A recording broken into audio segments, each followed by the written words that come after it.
Okay, Santiago എന്ന് പറയുന്ന ആളെ കുറിച്ചാണ് നമ്മൾ ഡിസ്കസ് ചെയ്യാൻ പോകുന്നത്. ആളുടെ സ്ട്രഗിൾസും അല്ലെങ്കിൽ ഹൗ ഹീസ് ഗോയിങ് ടു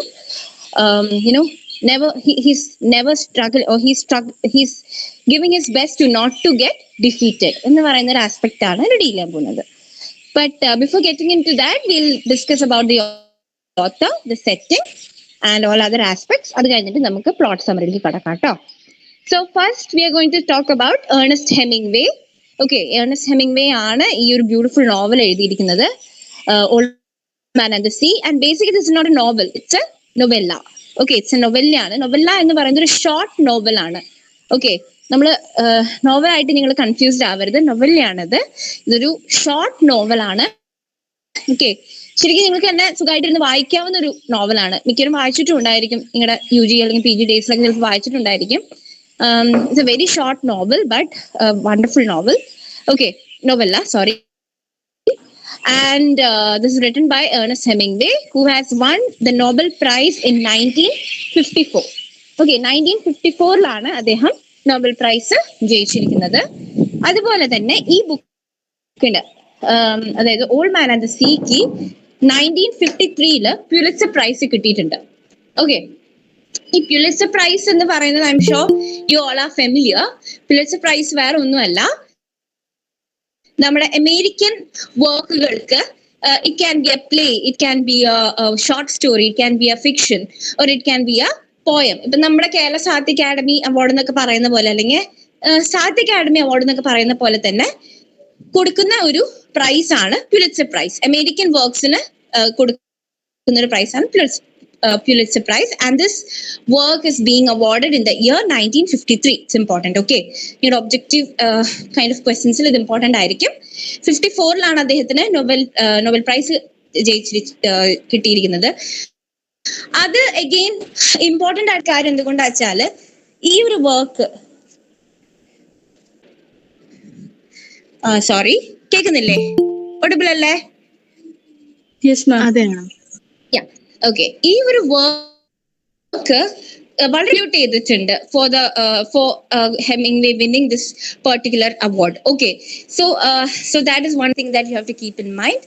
ഈ വർക്ക് എഴുതിയിരിക്കുന്നത് 1951 എഴുതിയിരിക്കുന്നത്. അതുപോലെ തന്നെ 1952 ഇത് പബ്ലിഷ് ചെയ്തിരിക്കുന്നത്. സോ ഭയങ്കര ഇമ്പോർട്ടന്റ് ആയിട്ടുള്ള 2 പോയിന്റ് ആണ്, കീപ്പ് ഇൻ മൈൻഡ്. 51 എഴുതിയിട്ടുണ്ട് ആൻഡ് 52 പബ്ലിഷ് ചെയ്തിരിക്കുന്നത്. Okay, so these are the publishing and ഈ പറഞ്ഞ പോലെ ബുക്കിനെ കുറിച്ചുള്ള ഡീറ്റെയിൽസ്.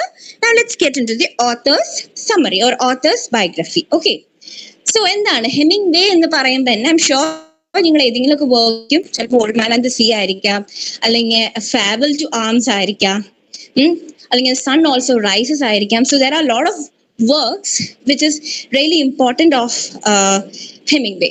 ഓക്കെ, ഇദ്ദേഹത്തിനെ കുറിച്ച് നമ്മൾ പറയുകയാണെങ്കിൽ ഇദ്ദേഹം ഒരു ജേർണലിസ്റ്റ് ആണ്.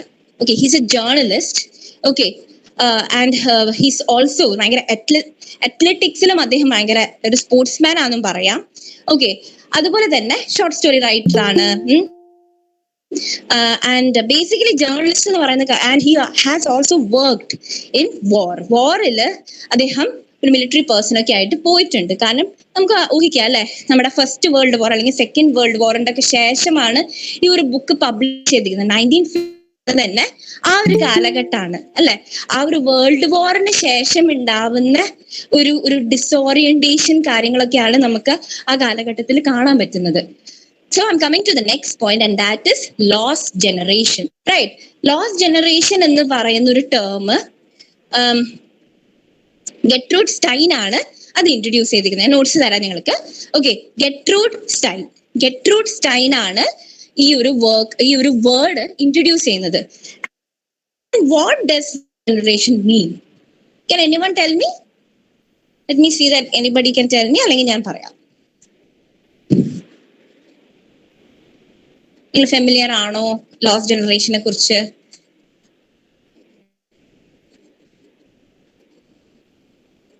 ഓക്കെ, ലോസ്റ്റ് ജനറേഷൻ എന്ന് വെച്ചാൽ വേറെ ഒന്നുമല്ല. അതായത് ഈ വേൾഡ് വാറിന് ശേഷം ഓക്കെ, അമേരിക്കയിൽ ഉണ്ടായിരുന്ന ഒരു മൊമെന്റിനെയാണ് സത്യം പറഞ്ഞ ലോസ്റ്റ് ജനറേഷൻ എന്ന് പറഞ്ഞ് ഉദ്ദേശിക്കുന്നത്. So what does it mean? It means that all of the writers, most of the writers, not only writers, it can be artists and anyone related to art, are disoriented. Okay, they're confused, they're disoriented, they lost, like the name suggested. Okay, they are not able to, appease what is happening in their life. അങ്ങനത്തെ ഒരു stage ഉണ്ടല്ലോ, ആ ഒരു സ്റ്റേജിനെ represent ചെയ്യുന്ന, അപ്പൊ ആർട്ടിലും ആ ഒരു stage നമുക്ക് കാണാൻ പറ്റും. നമുക്ക് അങ്ങനെ ഒരു എന്താ പറയാ പ്രോപ്പർ ആയിട്ടുള്ളൊരു ഓറിയന്റഡോ അല്ലെങ്കിൽ ഭയങ്കര ക്ലാരിറ്റി ഉള്ള ഒരു ലിറ്ററേച്ചർ ഒന്നും ചിലപ്പോൾ നമുക്ക് ഹെമിംഗ്വേയുടെ റൈറ്റിങ്ങിലൊന്നും കാണാൻ പറ്റില്ല. ഡെഫിനറ്റ്ലി നിങ്ങൾക്ക് വേസ്റ്റ്ലാൻഡ് പഠിക്കാനുണ്ടാവല്ലോ, T.S. എലിയറ്റിന്റെ അല്ലെ, ഒരു എക്സ്റ്റെന്റ് വരെ ലോസ്റ്റ് ജനറേഷന്റെ ഭാഗമായി വരുന്ന ഒരാളാണ്. ഓക്കെ, അപ്പൊ അദ്ദേഹത്തിന്റെ ഈ നമ്മൾ ഈ വേസ്റ്റ്ലാൻഡ് വായിക്കുമ്പോൾ നിങ്ങൾക്ക് മനസ്സിലാവും അല്ലെ, വളരെ ഡിസോറിയന്റഡ് ആണ്, തീരെ കണക്റ്റഡ് അല്ല അല്ലെ എന്ന് പറയുന്ന പോലെ ലോസ്റ്റ് ജനറേഷന്റെ ഭാഗമായി വന്നിട്ടുള്ള ഒരു റൈറ്ററാണ് ഹെമിംഗ്വേ എന്ന് പറയുന്നത്. ആൻഡ് നിങ്ങൾ വളരെ ഇമ്പോർട്ടന്റ് ആയി ഓർക്കേണ്ട ഒരു കാര്യം, അദ്ദേഹം ഒരു ബുക്കിൽ, ഒരു നോവലില്, ഫസ്റ്റ് നോവലില് പറഞ്ഞിട്ടുണ്ട്, സൺ ഓൾസോ റൈസസ് എന്ന് പറയുന്ന നോവലില് അദ്ദേഹത്തിന്റെ ഇൻട്രൊഡക്ഷനില്, അല്ലെങ്കിൽ എപ്പിഗ്രാഫില്, ഓക്കെ, എപ്പിഗ്രാഫില് ലോസ്റ്റ് ജനറേഷനെ കുറിച്ച് ഫസ്റ്റ് മെൻഷൻ ചെയ്യുന്ന റൈറ്ററും ഹെമിംഗ്വേ ആണ്. I hope you got the point. ഞാൻ ഒന്നുകൂടി റിപ്പീറ്റ് ചെയ്യാം. ആദ്യമായിട്ട് ലോസ്റ്റ് ജനറേഷനെ കുറിച്ച് മെൻഷൻ ചെയ്യുന്നതും ഹെമിംഗ്വേ ആണ് in his first novel Sun also Rises. So that is basically lost generation, all about how the whole generation, the whole writers are being disoriented. So clear with the lost generation. So shall I get into the next point? Okay, fine. So lost ജനറേഷന് ശേഷം ഇനി നമ്മൾ പറയുന്നത് again ഹെമിംഗ്വേന്റെ writing തന്നെയാണ്. Writing നമ്മൾ പറഞ്ഞ പോലെ അദ്ദേഹം നോബൽ പ്രൈസ് വിൻ ചെയ്തിട്ടുണ്ടെന്ന് നമ്മൾ പറഞ്ഞു. അദ്ദേഹം ഒരു ജേർണലിസ്റ്റ് ആയതുകൊണ്ട് തന്നെ നമുക്ക് പല വർക്ക്സിലും ആ ഒരു കാര്യം റിഫ്ലക്ട് ചെയ്ത് കാണാൻ പറ്റും. ഇനി ഈ ഒരു വർക്കിലേക്ക് വരുമ്പോൾ old man and the sea എന്ന് പറയുമ്പോൾ ഇത് ക്യൂബയിലാണ് സെറ്റ് ചെയ്തിരിക്കുന്നത്. Very important. Okay, the setting of the novella is, I make mistake, I am so sorry, novella is Cuba. Okay, ക്യൂബയിലാണ് സെറ്റ് ചെയ്തത്. വെരി ഇമ്പോർട്ടന്റ്, ക്യൂബയിലാണ് സെറ്റ് ചെയ്തിരിക്കുന്നത്. ഓക്കെ, അതിലും ഒരു ബാക്ക്ഗ്രൗണ്ട് സ്റ്റോറി ഉണ്ട്. കാരണം ഇദ്ദേഹം കുറെ നാള് ക്യൂബയിൽ വർക്ക് ചെയ്തിട്ടുണ്ട്. ഓക്കെ, അപ്പം അതുകൊണ്ട് തന്നെ ആ ഒരു ക്യൂബ സെറ്റിംഗ് അദ്ദേഹത്തിന് വളരെയധികം ഹെൽപ്ഫുൾ ആയിട്ടുണ്ടെന്നാണ് പറയുന്നത്. സോ ക്യൂബയിലാണ് ഇത് സെറ്റ് ചെയ്തിരിക്കുന്നത്. Okay, so that is another important point. ഇനി when it comes to the novel, it tells about, okay, now we'll talk about the novel Old Man and the Sea അല്ലേ. ഇതിൽ ഒരു ഭയങ്കര famous ആയിട്ടുള്ള ഒരു quote ഉണ്ട്. I would like to start saying the quote and then proceed into the plot summary and other aspects of the novel. That is, ആർക്കെങ്കിലും അറിയോ, ആരെങ്കിലും ഫെമിലിയർ ആണോ ആ quote-നെ കുറിച്ച്? അങ്ങനെ വെച്ചാൽ if you can share, it will be great.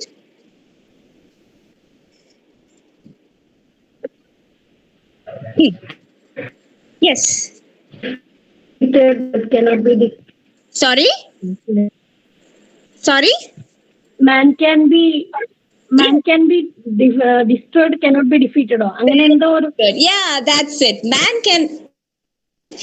can be destroyed but never can be defeated. ആ ഒരു തീമാണ് the entire novel. Yes, thank you so much, Tom. ആ നോവലില് എൻറ്റയർലി പറഞ്ഞു പോകുന്ന ഒരു തീം സത്യം പറഞ്ഞ ഇതാണ്. മനസ്സിലായല്ലേ? ഓക്കെ, സോ ആ കാര്യം നിങ്ങൾ മനസ്സിൽ വെക്കുക. Now let's get into the main character of the novella, and that is Santiago. Santiago എന്ന് പറയുന്ന ക്യാരക്ടറാണ്. Definitely he is an old man. He's a fisherman. He's living in Cuba. Okay, and ഇവിടെ നിങ്ങൾ ശ്രദ്ധിക്കേണ്ട ഒരു കാര്യം, നിങ്ങളുടെ ഒബ്ജക്റ്റീവ് ക്വസ്റ്റ്യൻസ് വരുമ്പോൾ നിങ്ങൾ ശ്രദ്ധിക്കേണ്ട ഒരു കാര്യം, 84 ദിവസമായിട്ട് ഇങ്ങേരെ ഫിഷ് ഒന്നും പിടിച്ചിട്ടില്ല. For 84 days he has not caught even a single fish. So that is something that is kind of haunting him. Okay, and he is a very എന്താ പറയാ skilled fisherman ആണ്. ഓക്കെ, അത്രയും എന്താ പറയാ വളരെ സ്കിൽഫുൾ ആയിട്ടുള്ള, വളരെ പാഷനേറ്റ് ആയിട്ടുള്ള ഒരു, he knows tricks. Okay, so അങ്ങനത്തെ ഒരു ഫിഷർമാൻ ആണ് സാന്റിയാഗോ എന്ന് പറയുന്നത്. ഓക്കെ, സോ 84 ദിവസമായിട്ട് four 84 days he has not caught even a single fish. And in the novel he is considered as a kind of a Christ figure ആയിട്ടാണ് പറയുന്നത് കേട്ടോ. Just keep in mind. I don't know whether they will ask for your objective question, അത് important ആണോ എന്ന് എനിക്കറിയില്ല. പക്ഷെ ഒരു Christ figure ആയിട്ട് അദ്ദേഹത്തിനെ കൺസിഡർ ചെയ്യപ്പെടുന്നുണ്ട്. ഓക്കെ, സോ സാന്റിയാഗോ അതാണ്. ഇനി സാന്റിയാഗോയുടെ ഒരു ക്ലോസ് ഫ്രണ്ട് ആണ് മാനലിൻ എന്ന് പറയുന്ന ക്യാരക്ടർ. ഓക്കെ, സോ മാനലിൻ എന്ന് പറയുന്ന character is A small boy. Okay, he's A small boy and he's the one who is living with, yeah, he's the one who is living with one second a second.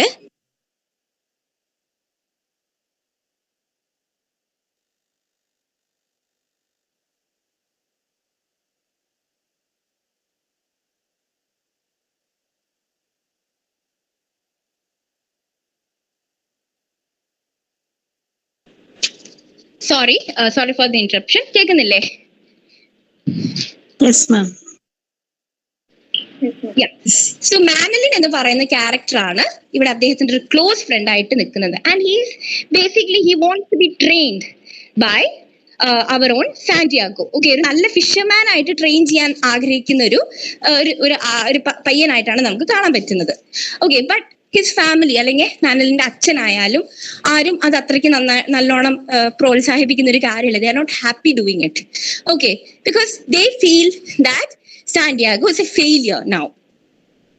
Okay, he feels that he's a failure. So that's the reason that ഇദ്ദേഹം എന്ത് ചെയ്യുന്നു, നമ്മുടെ മാനലിൻ എന്ത് ചെയ്യുന്നു വെച്ചാല് he's giving the newspaper വായിച്ചു കൊടുക്കുന്നുണ്ട്. And very important aspect, baseball. Okay, ബേസ്ബോളിനെ കുറിച്ച് ബേസ്ബോളിനെ കുറിച്ച് വളരെയധികം ഡിസ്കസ് ചെയ്യപ്പെടുന്നുണ്ട് ഈ ഒരു നോവല്ലയില്. ഓക്കെ, ബേസ്ബോൾ എന്ന് പറയുന്നത് നമ്മുടെ സാന്റിയാഗോയുടെ യൂത്ത് സമയത്ത് വളരെയധികം അദ്ദേഹം പ്രേസ് ചെയ്തിരുന്ന അല്ലെങ്കിൽ വളരെയധികം കണ്ടിരുന്ന അല്ലെങ്കിൽ എൻജോയ് ചെയ്തിരുന്ന ഒരു കാര്യമായിരുന്നു. She enjoyed that game a lot. Okay, അതിൽ തന്നെ ഡിമാറ്റിയോ എന്ന് പറയുന്ന ഒരു പ്ലെയറിനെ വളരെയധികം ആരാധിച്ചിരുന്നു. So they use to discuss all that. Okay, ഭയങ്കരമായിട്ട് ഡിസ്കസ് ചെയ്യുന്ന ഒരു കാര്യമാണ് baseball. Okay, but basically he's living a very lazy life. Coffee കൊണ്ടുപോയി കൊടുക്കുന്നു, ആര്, നമ്മുടെ മാനലിൻ ഇങ്ങനെ കോഫി കൊണ്ടുപോയി കൊടുക്കുന്നു, അല്ലെങ്കിൽ ന്യൂസ് പേപ്പേഴ്സ് വായിച്ചു കൊടുക്കുന്നു, ഫുഡ് കൊണ്ടുപോയി കൊടുക്കുന്നു. And he's just talking things and basically he's not hopeless. നമ്മുടെ ഇവിടുത്തെ പ്രൊട്ടാഗനിസ്റ്റ് ആയിട്ടുള്ള സാന്റിയാഗോ ഒട്ടും ഹോപ്പ്ലെസ് ഒന്നുമല്ല, ബട്ട് ഒരു ഡിഫീറ്റഡ് എന്ന് പറയാൻ പറ്റില്ല, but he doesn't know how to regain his strength എന്ന് പറയുന്ന ഒരു കാര്യമാണ്. ഓക്കെ, സോ 84th ഡേക്കാണ് he's to set off for an adventure. Okay, ഒരു അഡ്വെഞ്ചറിനെ സെറ്റ് ചെയ്തിട്ട് he's planning to catch fish.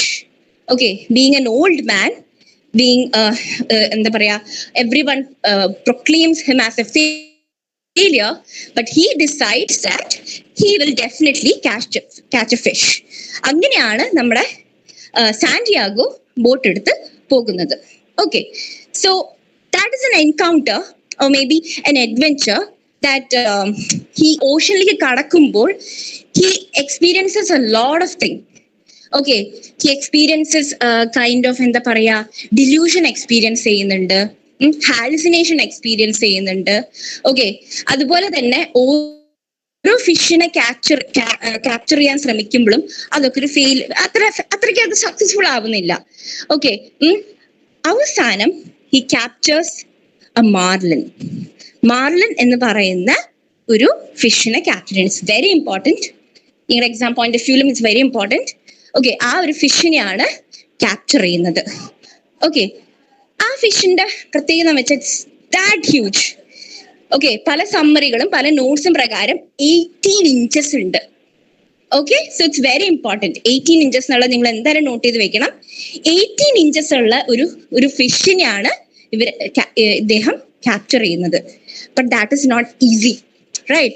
Because he doesn't have that strength to maintain that kind of a fish. അല്ലെ, അത്ര ഈസി അല്ല. And it's not just 1 day, 3 days, minimum 3 days അദ്ദേഹം ഇതിലെ ചെലവഴിക്കുന്നുണ്ട്.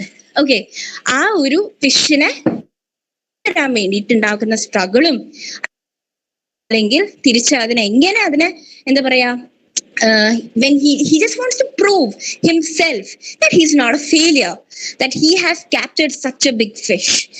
But unfortunately, it's not that easy for him to do that. Okay, it's not that easy to gain that strength and just surrender that fish and bring him back to the shore. It's not that easy. Okay, അപ്പൊ ആ സമയത്ത് അദ്ദേഹത്തിന്റെ മൈൻഡിലൂടെ പോകുന്ന കുറെ കാര്യങ്ങളാണ് സത്യം പറഞ്ഞ പിന്നെ ഹെമിംഗ്വേ നമ്മൾ റീഡിങ്സിലേക്ക് കൊണ്ടുവരാൻ ശ്രമിക്കുന്നത്. ഒന്നെന്ന് പറയുന്നത് ഇമ്പോർട്ടന്റ് ആണ്, നിങ്ങൾ ശ്രദ്ധിക്കണം. ആഫ്രിക്കയിൽ വെച്ച് അദ്ദേഹം എന്താ പറയാ ആഫ്രിക്കയിലല്ല, അദ്ദേഹം നടത്തിയ ഒരു wrestling match. Okay, it's very important. ഒരു റെസ്ലിംഗ് മാച്ചില് അദ്ദേഹത്തിന്റെ ഒപ്പോണന്റിനെ ഡിഫീറ്റ് ചെയ്യുന്നതായിട്ടുള്ള ഒരു ചിത്രം. Okay, that he keeps on remembering when he tries to submit or try to just win over this particular fish. Okay, whenever he fails, എപ്പോ ആള് fail ചെയ്താലും ഇങ്ങനത്തെ ഒരു കാര്യം ആള് ചിന്തിക്കുകയാണ്, യൂത്തിൽ ഞാൻ ഇങ്ങനെ ആയിരുന്നില്ലേ, ഞാൻ അത്രയും ഒരു സ്ട്രെങ്ത് ഉള്ള ഒരാളായിരുന്നു എന്നുള്ളൊരു കാര്യം അദ്ദേഹം ചിന്തിക്കുകയാണ്. Okay, so he tries to think that. അതുപോലെ തന്നെ വേറൊരു കാര്യമാണ്, അദ്ദേഹത്തിന് കൈ ബ്ലീഡ് ചെയ്യുന്നുണ്ട്. Okay, whenever he tries to capture fish, ആ ഹുക്ക് കയ്യിൽ കുടുങ്ങിയിട്ട് അദ്ദേഹത്തിന്റെ കൈ മുറിഞ്ഞിട്ട് ബ്ലഡ് വരുന്നതിനാണ് ശരിക്കും പറഞ്ഞാൽ ആ ഒരു ക്രൈസ്റ്റ് സിംബലിസം നമ്മൾക്ക് കാണാൻ പറ്റുന്നത്. ഓക്കെ, ഒരു ക്രൈസ്റ്റ് ആയിട്ട് അദ്ദേഹത്തിന് കാണുന്നത്, അല്ലെങ്കിൽ ക്രൈസ്റ്റ് ഇതുപോലെ സഫർ ചെയ്തിരുന്നു എന്ന് കാണിക്കുന്ന രീതിയിലാണ് ഇതൊക്കെ. റീഡിങ്സ് ആണ് കേട്ടോ. ഓക്കെ, പല പല റീഡിങ്സ് ആണ് ഹെമിംഗ്വേന്റെ ഈ ഒരു വർക്കിനെ കുറിച്ചുള്ള റീഡിങ്സ് ആണ്. നമ്മുടെ ഹെമിംഗ്വേ എത്രത്തോളം ഇതെല്ലാം ബിലീവ് ചെയ്ത് എഴുതി എന്നുള്ളത് നമുക്കറിയില്ല.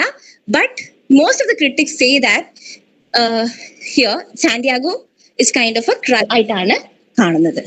ഓക്കെ, സോ നമ്മുടെ മാർലിനെ മാക്സിമം ക്യാപ്ചർ ചെയ്യാൻ നോക്കുന്നു. But unfortunately the next day what happens, ഈ ബ്ലഡ് എല്ലാം ഒഴുകിയിട്ട് ഷാർക്ക് കംസ്. ഒരു ഷാർക്കാണ് വരുന്നത്. ഷാർക്ക് വന്നിട്ട്, ഇതൊക്കെ മിഡിൽ ഓഫ് ദ ഓഷനിലാണ് നടക്കുന്നത്. You have to keep that in mind. Life of Pi ആരെങ്കിലും കണ്ടിട്ടുണ്ടെങ്കിൽ നിങ്ങൾക്ക് കുറച്ചും കൂടെ മൈൻഡിൽ ഇതിങ്ങനെ ആ ഒരു ഫിഗർ നിങ്ങൾക്ക് മനസ്സിൽ ഇങ്ങനെ വെക്കാം, ആ ഒരു പിക്ചർ. ഓക്കെ, എന്ന് പറഞ്ഞ പോലെ ഇവിടെ മിഡിൽ ഓഫ് ദ ഓഷനിലാണ് ഈ കഥയൊക്കെ നടക്കുന്നത്. ഓക്കെ, ജസ്റ്റ് ഇമാജിൻ ഒരു old man, okay, trying to capture this fish and he struggling. Okay, and what is happening is, again, he is trying to capture, and ഈ പറഞ്ഞ പോലെ ഒരു ഷാർക്ക് വന്ന് attack ചെയ്യുന്നു. അങ്ങനെ അറ്റാക്ക് ചെയ്യപ്പെടുമ്പോൾ ഇത്രയും ഫ്ലഷി ആയിട്ടുള്ള ഒരു മീനാണ് നമ്മുടെ ഈ മാർലിൻ എന്ന് പറയുന്നത്. ആ ഫ്ലഷി ആയിട്ടുള്ള മീൻ പകുതിയും പൂവാണ്. ഓക്കെ, ഫ്ലഷ് ഒക്കെ പൂവാണ്. Because basically this shark is eating of or attacking this beautiful fish. It's actually beautiful fish. If you have read the novel, you will understand. ഭയങ്കര ബ്യൂട്ടിഫുൾ ആയിട്ടാണ് ഈ ഒരു ഫിഷിനെ ഡിസ്ക്രൈബ് ചെയ്യുന്നത്. അപ്പൊ ഈ ബ്യൂട്ടിഫുൾ ഫിഷിനെ ക്യാപ്ചർ ചെയ്ത് കൊല്ലാനാണ് ശ്രമിക്കുന്നത്. Okay, and finally though he is being really much, he's tired, he is very much, he has struggled a lot. But എങ്ങനെയെങ്കിലൊക്കെ ആള് തിരിച്ച് തുഴഞ്ഞ് ആള് ഈ ഒരു ബോട്ടില് ഈ ഒരു ഫിഷിന്റെ മൊത്തത്തില് പറയില്ലേ, പൂട മാത്രമേ ഉള്ളൂ ഇപ്പൊ. There is nothing else on the fish. Okay, ഫിഷിന്റെ മേത്ത് പ്രത്യേകിച്ച് വേറെ ഒന്നുമില്ല. ഓക്കെ, സോ ആ ഒരു ഫ്ലഷും ബ്ലഡൊക്കെ പോയിട്ടുള്ള ഒരു ഇതാണെങ്കിൽ പോലും പീപ്പിൾ അഡ്മയർ. ഓക്കെ, ആരും മനസ്സിലാക്കുന്ന സാന്റിയാഗോ ആണിത് പോയതെന്ന് ആർക്കും അറിയില്ല. കാരണം സാന്റിയാഗോ അവിടുന്ന് പോവാണ്. ഓക്കെ, അദ്ദേഹം പോയി അദ്ദേഹത്തിന്റെ തന്നെ റൂമില് ആ ഷാക്കിൽ പോയി അദ്ദേഹം കെടുക്കാണ്. ഓക്കെ, പക്ഷെ the people, okay, this is the case, ഇത്രയും ഒരു വലിയൊരു ഫിഷിനെ ആരോ ക്യാപ്ചർ ചെയ്ത് കൊണ്ടുവന്നിട്ടുണ്ട് എന്ന് പറയുന്ന ഒരു കാര്യം ആൾക്കാർ ചിന്തിക്കാണ്. Okay, though he tried a lot, though he's not able to bring the fish alive, or maybe with the whole flesh, but still he tried a lot and he didn't give up. You know തീരെ give up ചെയ്യാണ്ട് വേണമെങ്കിൽ ആൾക്ക് അവിടെ എല്ലാം എറിഞ്ഞിട്ട് പോവായിരുന്നു അല്ലേ. No, he didn't give up and he brought back some things, right. അങ്ങനെ കൊണ്ടുവന്ന് ഇടുകയാണ്. Next day what happened is, Santiago തിരിച്ചു വരാണ്. Santiago again he is reading the newspaper to him, he is telling all the news. Okay, അങ്ങനെ അതൊക്കെ കാണുന്നുണ്ട്, okay, പറയുന്നുണ്ട്. And another important dream that comes into our own Santiago's mind is the dream of a lion, ആഫ്രിക്കയിൽ വെച്ചിട്ട്. Okay, അത് നിങ്ങൾ ഇന്ന് മനസ്സിൽ വെക്കണം, ഇമ്പോർട്ടന്റ് ആണ്. ആഫ്രിക്കയിൽ വെച്ചിട്ട് ഒരു ലയണിനെ എപ്പോഴും ആള് സ്വപ്നം കാണുന്നുണ്ട്. ഓക്കെ, അതെന്തിനായിരിക്കും സിംബലൈസ് ചെയ്യുന്നുണ്ട്, ആർക്കെങ്കിലും പറയാൻ പറ്റുമോ?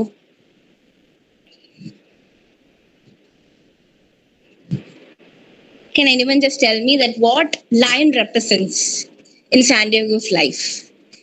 Or what maybe lion will be representing in Santiago's life?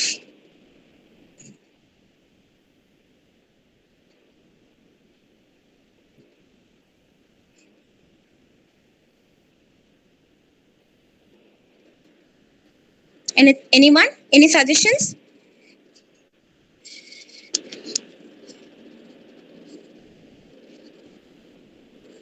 Bravery.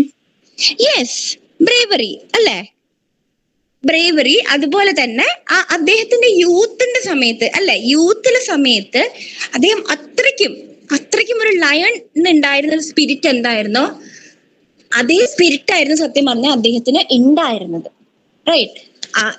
ഒന്നും ഗിവപ്പ് ചെയ്യാൻ അദ്ദേഹം തയ്യാറായിരുന്നില്ല. May be as A fisherman Santiago എപ്പോഴും പറയുന്ന ഒരു കാര്യമാണ്, Santiago always tells him that വേറൊന്നുമല്ല, ഏറ്റവും വലിയ ഈ ഒരു ക്യൂബ് അല്ലെങ്കിൽ ഈ ഒരു പെർട്ടിക്കുലർ വില്ലേജിൽ അല്ലെങ്കിൽ ഈ ഒരു സീ ടൗണിൽ തന്നെ ഏറ്റവും നല്ലൊരു ഫിഷർമാൻ നമ്മുടെ സ്വന്തം സാന്റിയാഗോ എന്നാണ് നമ്മുടെ മാലിൻ എപ്പോഴും പറയുന്നത്.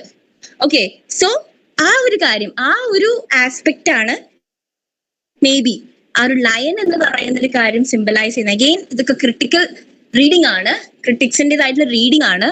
So when you read your novella may be you can also interpret in different vase. Okay, ഇത് ക്രിട്ടിക്സിന്റെ റീഡിംഗ് ആണിത്.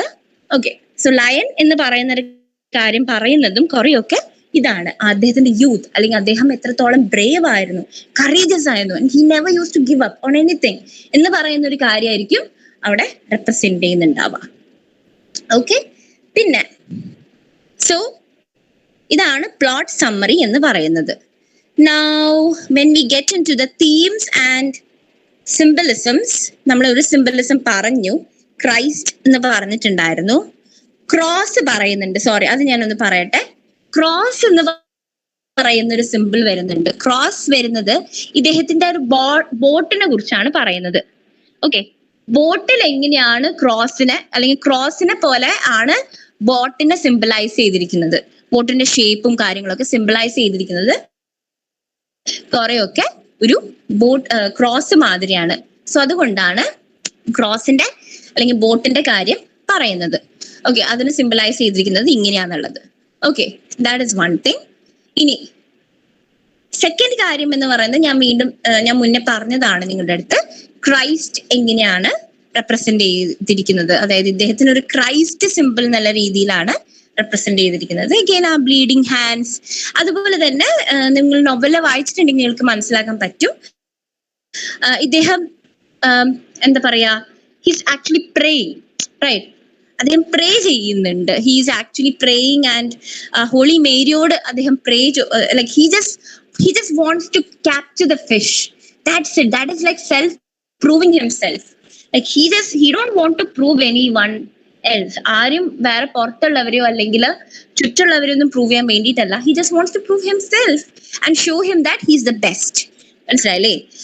അതിനു വേണ്ടിയാണ് അത് ചെയ്യുന്നത്. അപ്പൊ അതില് നമുക്ക് കാണാൻ പറ്റും there are certain portions within the boat where he's praying. Okay, അപ്പൊ അങ്ങനത്തെ ഒരു ഇത് നമുക്ക് കാണാൻ പറ്റും. പിന്നെ പറയുന്ന തീംസ് എന്ന് വെച്ചാല് റെസിസ്റ്റൻസ് ആണ്. ഓക്കെ, റെസിസ്റ്റൻസ് ഇവിടെ ഒരു ഭയങ്കര ഒരു ഇമ്പോർട്ടന്റ് കാര്യമാണ്, നമുക്ക് കാണാൻ പറ്റും അല്ലെ, റെസിസ്റ്റൻസ് എത്രത്തോളം ഇമ്പോർട്ടന്റ് ആണെന്നുള്ളത്. ഇപ്പോ ഷാർക്ക് വന്ന് അറ്റാക്ക് ചെയ്യുമ്പോഴും അതുപോലെ തന്നെ ഷാക്ക് വന്ന് അറ്റാക്ക് ചെയ്യുമ്പോഴും അല്ലെങ്കിൽ ഈ പറഞ്ഞ പോലെ ബാക്കിയുള്ളവർ അറ്റാക്ക് ചെയ്യുമ്പോഴൊക്കെ ഇദ്ദേഹം റെസിസ്റ്റ് ചെയ്യാണ് ചെയ്യുന്നത്. നോട്ട് ജസ്റ്റ് ഷാക്ക് അല്ലെ, even the people around him is not considering him worthy enough അല്ലെ. സോ അതുകൊണ്ട് തന്നെ ആ ഒരു കാര്യം, ആ ഒരു റെസിസ്റ്റൻസ് നമുക്ക് ഇവിടെ കാണാൻ പറ്റും. He's not just giving up. ആ ഇപ്പൊ ഷാക്കിനെ വന്ന് അറ്റാക്ക് ചെയ്യുമ്പോൾ വേണമെങ്കിൽ ആ ഫിഷിനെ അങ്ങോട്ട് വലിച്ചെറിഞ്ഞു കൊടുത്താൽ മതിയല്ലോ. ഓക്കെ, ശരിക്കും പറഞ്ഞ ഈ നൊവെല്ല എന്ന് പറയുന്ന ഒരു ഹോൾ സ്ട്രഗിൾ ആണ്. നിങ്ങൾ വായിച്ചു നോക്കിയാൽ നിങ്ങൾക്ക് മനസ്സിലാവും.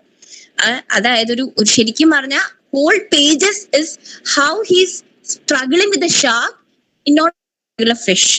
അങ്ങനെയാണ് പോകുന്നത്. മനസ്സിലായില്ലേ? ആ ഒരു കാര്യം നിങ്ങൾ ശ്രദ്ധിക്കുക. റെസിസ്റ്റൻസ് ഉണ്ട്. പിന്നെ ഏജിങ് ഒരു തീമായിട്ട് വരുന്നുണ്ട്. ഏജിങ്, ഓക്കെ, ഏജിങ് ഒരു തീമാണ്.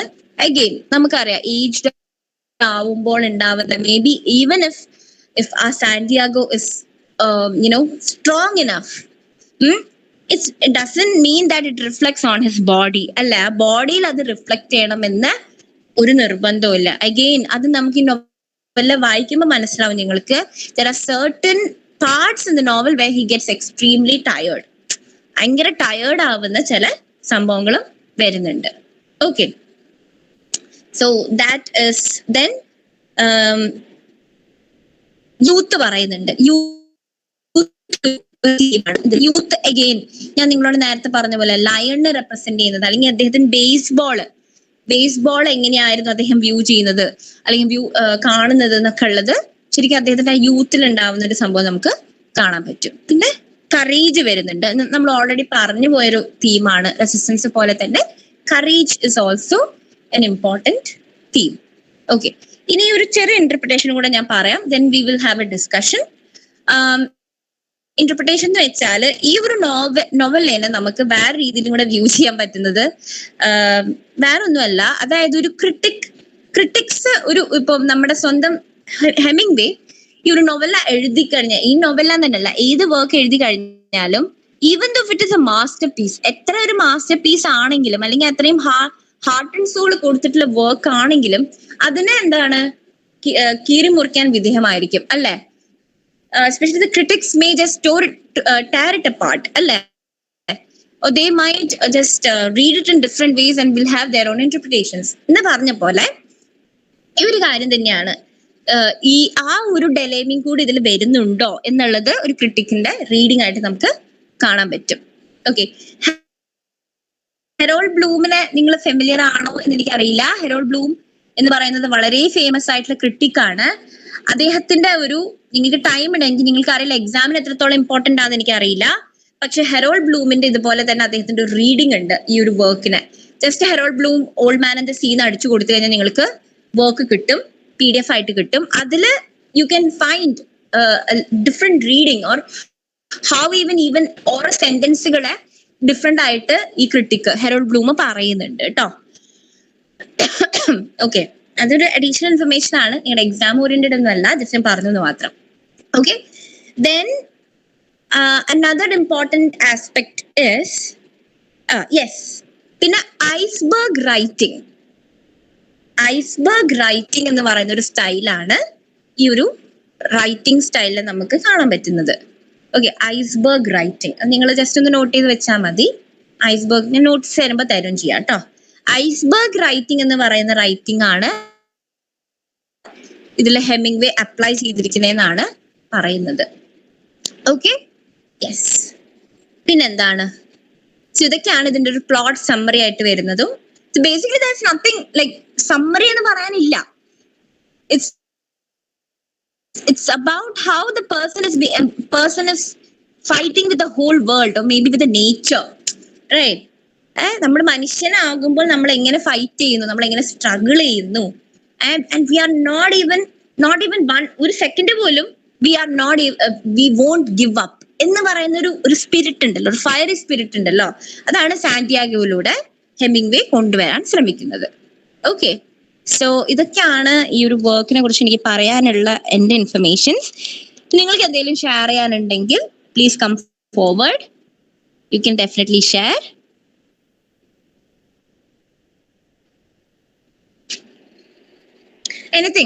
anything substantial.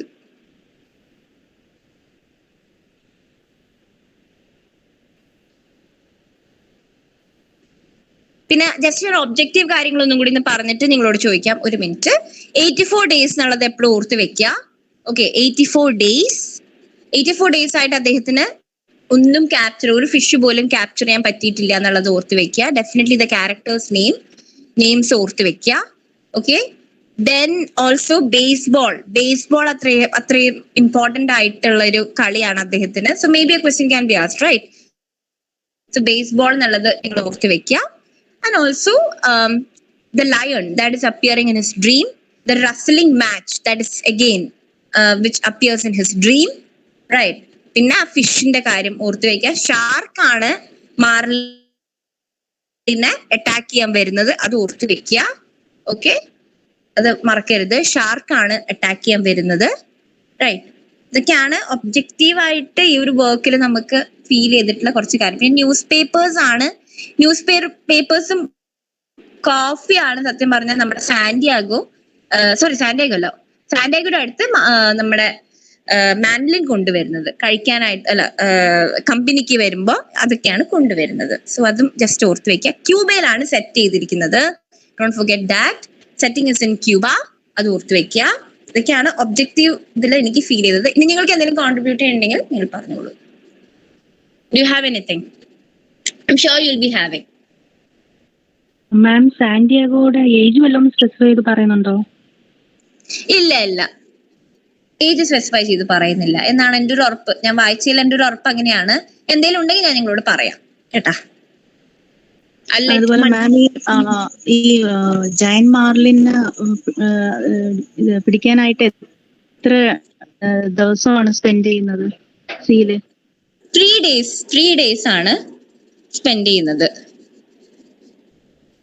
Okay ma'am, 3 days. എന്തെങ്കിലും ക്ലാരിഫിക്കേഷൻ ഉണ്ടെങ്കിൽ I will let Manju miss know. ഇതെന്റെ ലാസ്റ്റ് ക്ലാസ് ആയിരിക്കും. So if I have anything നിങ്ങൾക്ക് ഞാൻ മഞ്ജു മിസ്സിനെ അറിയിക്കാം കേട്ടോ.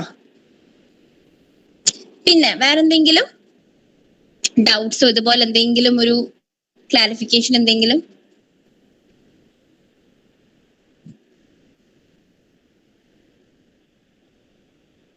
ആരെങ്കിലും വായിച്ചിട്ടുണ്ടെങ്കിൽ അവരുടെ എന്തെങ്കിലും ഒരു ഇൻസൈറ്റ് നിങ്ങൾക്ക്, ഇൻസൈറ്റ് അല്ല, since this is an objective point of view, if you have anything, ഇപ്പൊ ചോദിച്ച പോലെ തന്നെ അങ്ങനെ എന്തെങ്കിലും ചോദ്യം ഉണ്ടെങ്കിൽ നിങ്ങൾക്ക് ചോദിക്കാം.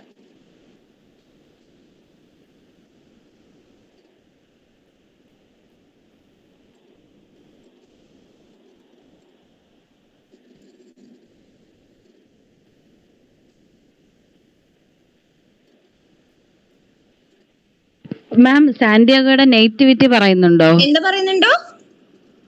സാന്റിയാഗോയുടെ നേറ്റിവിറ്റി ക്യൂബയിൽ ഉള്ള ആൾ തന്നെയാണോ സാന്റിയാഗോ? അതെ, ക്യൂബ തന്നെയാണ്. ആളെ വേറൊന്നും പറയുന്നില്ല, ആഫ്രിക്കൻ ആണെന്നൊന്നും പറയുന്നില്ല. ജസ്റ്റ് ആഫ്രിക്കൻ ലാൻഡില് ആ ഒരു ലൈനിനെ കാണുന്നു എന്ന് പറയുന്നുള്ളൂ. ബട്ട് ക്യൂബ തന്നെയാണ് അദ്ദേഹം, ക്യൂബയിൽ തന്നെയാണ്.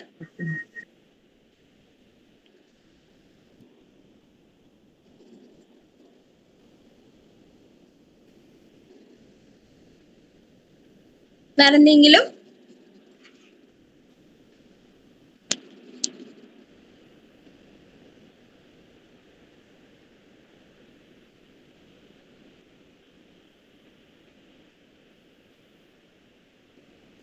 Would you like to add anything? അല്ലെങ്കിൽ ഇതുപോലെ എന്തെങ്കിലും ക്വസ്റ്റ്യൻ ഉണ്ടെങ്കിൽ നിങ്ങൾ ചോദിക്കാം.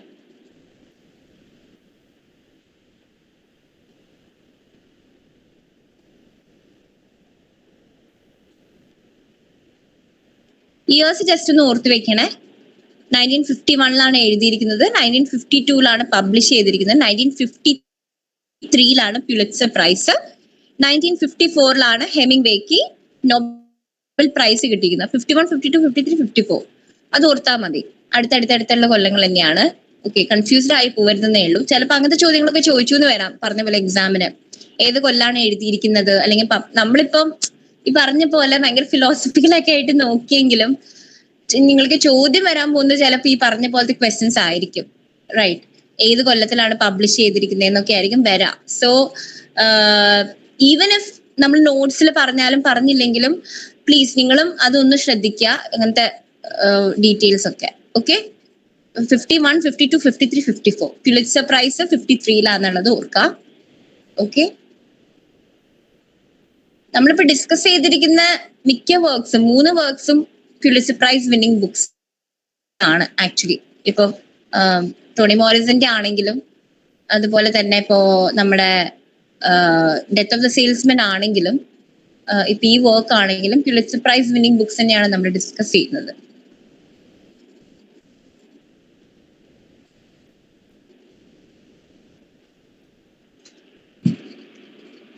പിന്നെ ലോസ്റ്റ് ജനറേഷന്റെ ഭാഗമാണ് എന്ന് പറഞ്ഞിട്ടുള്ള കാര്യം ശ്രദ്ധിക്കുക. മേ ബി ഒരു ക്വസ്റ്റ്യൻ വന്നേക്കാം ഞങ്ങൾക്ക്, ഹെമിംഗ്വേയുടെ തന്നിട്ട് ഇത് ഏത് മൊമെന്റ് ആയിട്ടാണ് അദ്ദേഹത്തിന് ലിങ്ക് ചെയ്യപ്പെടുന്നത് എന്ന് പറയുന്ന ഒരു കാര്യം വരുമ്പോൾ നിങ്ങൾക്ക് വേണമെങ്കിൽ ഇത് പറയാൻ പറ്റും. ഓക്കെ, ഇനി എന്തെങ്കിലും അഡീഷണൽ പറയാനുണ്ടോ? അല്ലെങ്കിൽ we can wind up.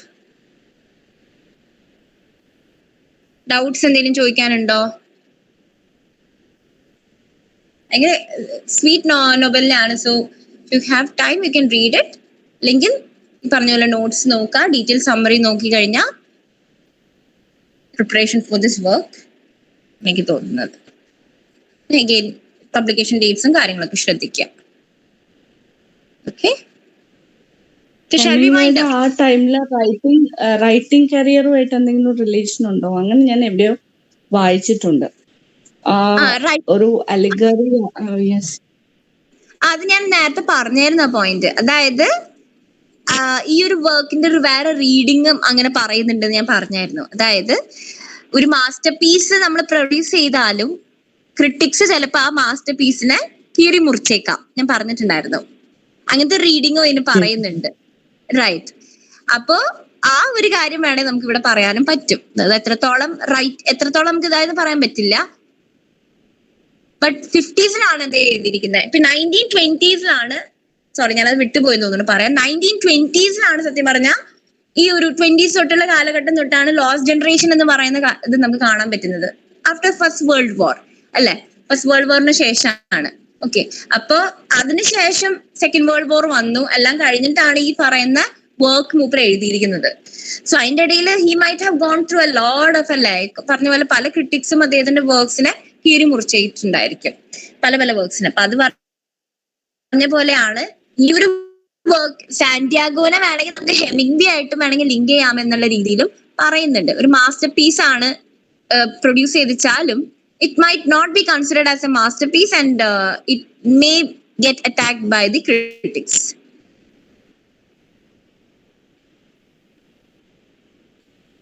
Yeah.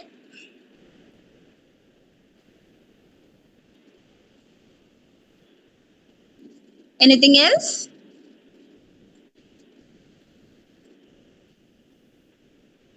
പിന്നെ ഐസ്ബർഗ് റൈറ്റിംഗ് ജസ്റ്റ് ഒന്ന് മനസ്സിൽ വെക്കുക. ആളുടെ ഒരു സ്റ്റൈലായിട്ട് പറയുന്നുണ്ട്.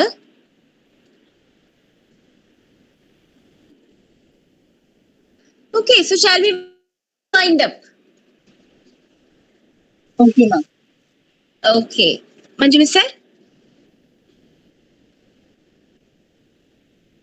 ഓക്കെ, എന്തെങ്കിലും നിങ്ങൾക്ക് ഇനി ക്വയറീസ് ഉണ്ടെങ്കിൽ നിങ്ങൾ മഞ്ജു മിസ്സിനോട് പറഞ്ഞാൽ മതി.